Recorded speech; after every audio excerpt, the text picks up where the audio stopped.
Rapper Nicki Minaj says that she doesn't believe that the moon landing ever happened. Minaj appeared on the Katie Miller podcast on Tuesday, where Miller, the wife of White House Deputy Chief of Staff Stephen Miller, asked Nicki Minaj if she had heard about government seeding the sky or other conspiracy theories like the moon landing. Let's listen.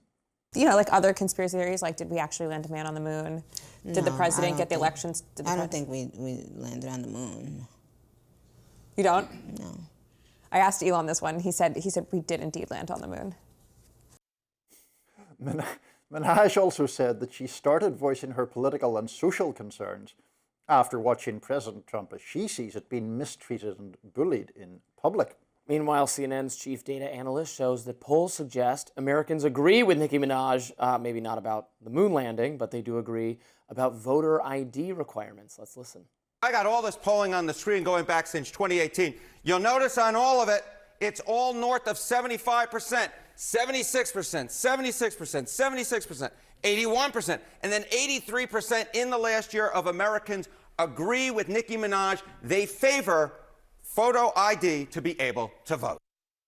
So there are popular Nicki Minaj stances and less. I don't know what percentage of Americans think we didn't land on the moon. Yeah, I imagine it's not negligible, I would think, but I'm sure it's a minority. Yeah. Yeah, I mean, she's just one of these people who has followed an unusual political trajectory. You know, she had several years back been pretty critical of Trump and immigration in particular, and now she's really all in and has really embraced that kind of online Democrats and all that sort of stuff, which, I don't love. I see Jasmine Crockett was complaining about Minaj, saying Crockett says something to the effect of she doesn't deal with sellouts or can't be bothered with sellouts or something of that nature.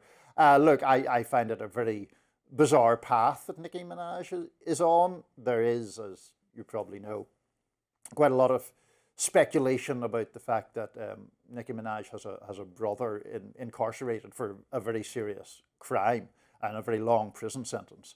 And there's a good amount of speculation as to whether she's really cozying up to Trump to try to get a pardon for her brother. I mean, anything's possible. I don't think it's, obviously, Nicki Minaj's views and mine would diverge in many ways right now. I only a couple of years ago bought my daughter concert tickets to go see Nicki Minaj, but I'm not sure how eager she would be to go see her now. The right does not have that many of its own celebrities, so whenever you have someone who starts evincing a not even ideologically conservative, but a pro-Trump sort of viewpoint in entertainment or in celebrity, they are immediately embraced, and everything they say is embraced, and everything they say is praised. So there is really a temptation to do it if you're open to it. To lean all the way into it. There's a base of people who will love you for it, but it means there's not a lot of gatekeeping on this, the moon landing not happening. I mean, it's not a really harmful view to hold it. It's eccentric view to hold. It's an incorrect view.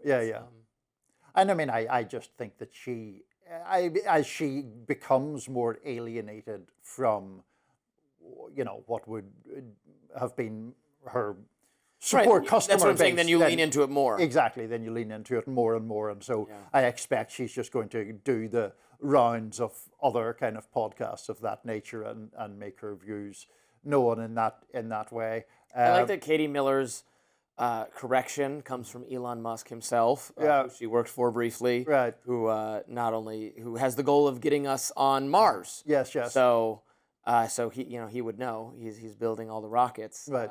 We were in fact on the moon. Talking as somewhat tangentially of X or Twitter and Nicki Minaj, one of the most viral tweets I ever did was in praise of her nemesis, Cardi B, which went viral for complicated reasons. I was praising Cardi B's intelligence, and I do think she's genuinely very intelligent, and some people agreed and many people disagreed. I have a difficult time, I must confess, telling them apart. Ooh, musically. controversial view. Okay. It's just not. It's not my kind of music. Yeah, yeah. I'm not actually a music guy like at all. So I often do. I didn't. This It took is me a not- long time to know who Bad Bunny is. I don't. I'm not a music guy. There's another of our divergences. Between you and I. you're a movie guy and I'm a music guy. Anyway, yeah, whatever. Well, that does it for us on Rising Live. Thanks so much for watching, and look out for more exclusive YouTube content coming your way later today. And be sure to like, share, and subscribe to The Hill's YouTube channel. And thanks so much for tuning in. Niall, it's been a pleasure. We'll see you back here another day, another time.